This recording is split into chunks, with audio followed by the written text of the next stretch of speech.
So without any further ado, please welcome Simon Noble, our PPC Blackpool.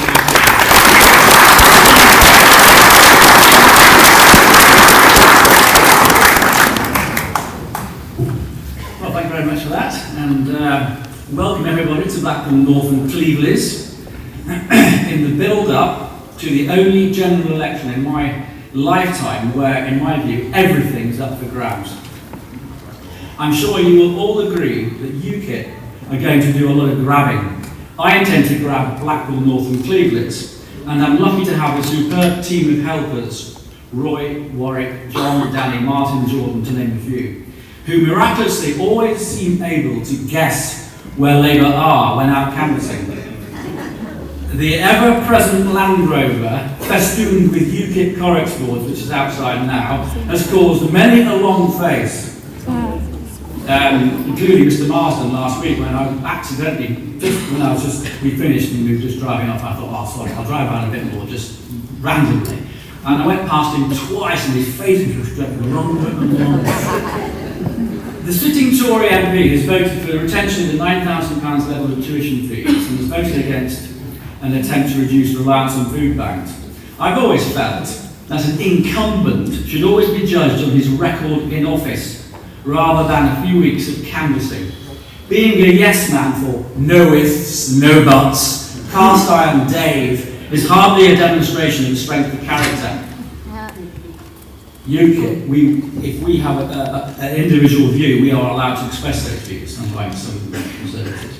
I began my political career as a county councillor, serving for 2 terms for the Blue Lot, before realising that they'd left me behind on the beach of common sense as the tide took them out to the middle EU-dominated waters.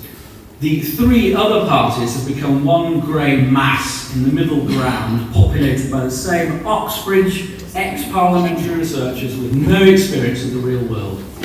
After stepping down as a councillor, I read the UKIP manifesto and quickly realised I could not disagree with any of the policies. Above all, I wanted to be out of the EU. I then stood for UKIP in borough, county council and European elections, and I'm now going for this seat.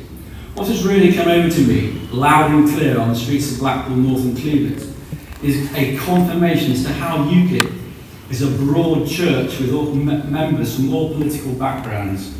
When Granada Reports came up to follow us around canvassing, Dan Hewitt asked for our political backgrounds. The bulk of the team out that day were ex-Labour.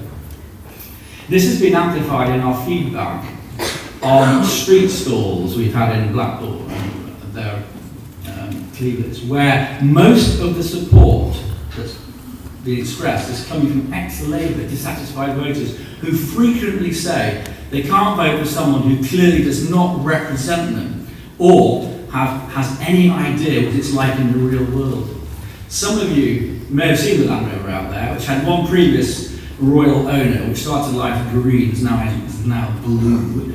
And Land Rovers, to me, represent a good indication, in my view, of UKIP, because they are classless. They're driven by the royal family, Churchill, most soldiers, and Fred Dibnah, to name a few. They are classless, and so is UKIP. UKIP is the same, open to all, and totally devoid of pomposity. I began my working life in the textile industry before being made redundant and retraining as don't groan a solicitor. Textiles has been in my family for many generations. My great-grandfather was a mill manager's son. He was well blessed with lifelong good luck. There is a UKIP bit to this story. In one day, he made enough money speculating on the Liverpool Cotton Exchange. He was the son of a mill manager, actually. He speculated on the Liverpool Cotton Exchange and made sufficient money to be able to buy his own mill. It's typical of his life, really. And to cut a long story short, he took on other investors. Eventually, he and the other largest shareholder decided to try and buy out the minority shareholders. In those days, it had to be done face to face. And so they set off. The other shareholder set off in his newfangled car, because this was like the 1920s, I think. And I'm not sure what make it was, but let's call it a Tory. My great-grandfather Herbert set off on his pony and trap. Halfway round the route trying to gather up the minority shareholders, the Tory car broke down. All bluster and no action. Herbert clip-clop past, hoovering up the controlling shares. This reminds me of today's political parties. Tories and Labour are washed with cash, conking out on the road to Westminster, passed by Nigel Farage, clip-clopping past, saluting them appropriately as he passes by.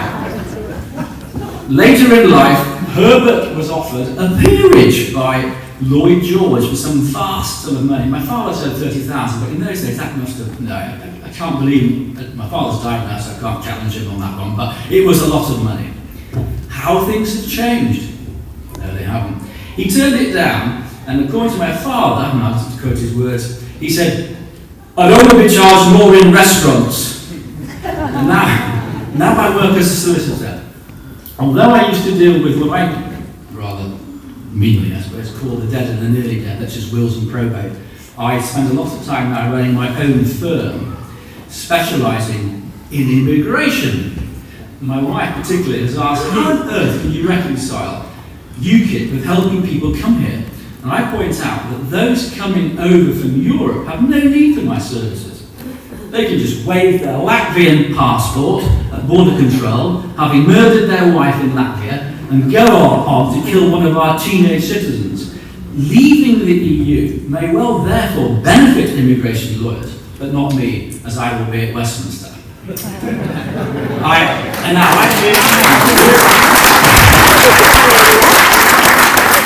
get to the nitty-gritty now on immigration traffic. I've seen for myself the true picture of immigration control on the ground. When I first started doing immigration, because it was a new area, I retrained and went along and watched a few tribunals in London, and I thought, well, I'll just go for this, so I went for it. And I checked in one day in the morning, and was told by the officer on the desk, "You've got no hopo." So I thought, well, I wonder what that means. And I thought, yeah, that's fine, yeah, fine. And so I'm not having a clue. I rang up my colleague and said, what's no hopo mean? Because he used to work with the immigration people in Heathrow. And he said, oh, that means no home office presenting officer. Now, that means that when you go in for the judge in the tribunal, there's the judge, usually a home office presenting officer, me, and my client sitting there being interviewed. So, statistically, of the tribunals I did, 50% of them I did, the Home Office didn't turn up to. Each no hopo, as I call them, led to a win. No surprise there. Now I have to hold my own up here. The people that I represent, I'm not bullshitting really. I would only represent people who I know are going to win, basically, who've got a good case. We people we want in this country. The best example of this government's lack of joined-up government came when the Home Secretary sent vans around North London saying, if you are here illegally, go home. On the very same day, just by coincidence, because I read the Standard on the way back, the vans were going around on the same day that I'd been to a tribunal, and yet again, Theresa May had failed to send a presenting officer, and I won that one. So it's a good example of the total lack of non-joined-up government. One half doesn't know what the other half's doing. But in respect to the vans driving around, it was all show and no action. As we've heard, UKIP are effectively proposing a level playing field for the whole world. At present, anyone not from the EU has to tick the right boxes, demonstrating job, accommodation, whatever. They have no right to claim benefits. This is in effect a points-based system, and there are certain categories of applications which are literally headed points-based, and they have to tick income, money, whatever else. And there's no racism. People say racism. There's no racism. It's pure common sense. If you have the right skills, you are welcome. Here in Blackpool, we have a Labour-run council which is staggeringly ineffective in wasting ratepayers' money. They own a building which they wanted to demolish for a car park, but despite having their own in-house legal team discovered after the event, they'd signed a lease with a mobile phone provider for a mast on top of the building, now gone on to waste huge chunks of money on legal fees. They've also built new council offices, and then since spending lots of money on offices, have now been laying off staff. They've given an interest-free loan to Blackpool Pleasant Beach, and their next harebrained proposal, which is the worst, is the proposal to build a 5-star corporate hotel, borrowing money from central government and putting in £3.5 million of ratepayers' money. Don't we have enough hotels in Blackpool already? Yes. All they're doing is proposing to deprive existing hotels of trade. It's money which could be better spent on dealing with this area's high national levels of child poverty, domestic violence, and immigration numbers, of which are about 15,000 people here now, which all place an additional strain on schools, the NHS. Schools in Blackpool aren't doing well, and at the moment, my view is that it's the moral of this tale is it's a question of priorities. Not hotels, let's get everything else sorted first. UKIP councillors would have put an end to this nonsense and get the council back to doing the job for which it was originally intended. It's the same old Labour mantra of tax and spend, although New Labour modified this to borrow and spend, which the Tories have continued to do. Common sense politics is what this country needs and is what voters consistently want, well demonstrated by UKIP achieving the well-predicted success in the Euro elections, with UKIP getting the highest number of votes in the Blackpool area. Power generation. Blackpool and a good chunk of the northwest lie on the golden shale deposits, which, if extraction could be non-damaging to the environment, must, in the right controls, with the best opportunity this country's ever had for decades.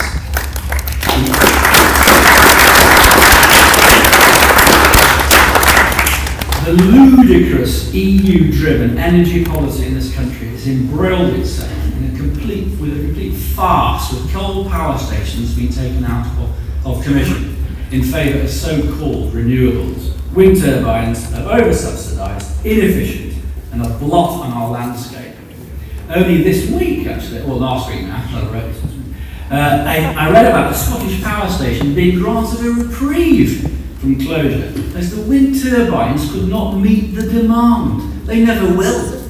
The only demand for wind turbines comes from the likes of Mr. Cameron's father-in-law, anxious to grab their shares of the gold-plated incentives.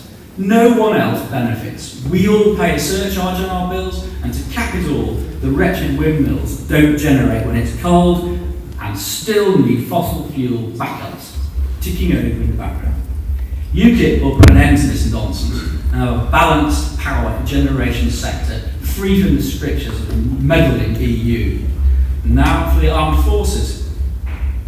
Never in my lifetime did I think that the Tory government would ever surpass Labour in its disgraceful attitude to our armed forces.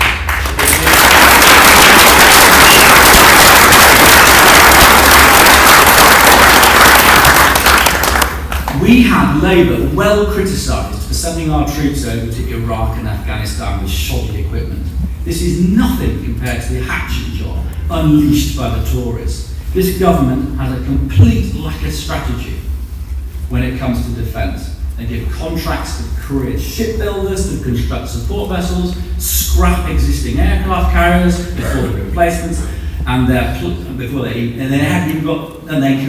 rid of the planes as well before completing the replacements.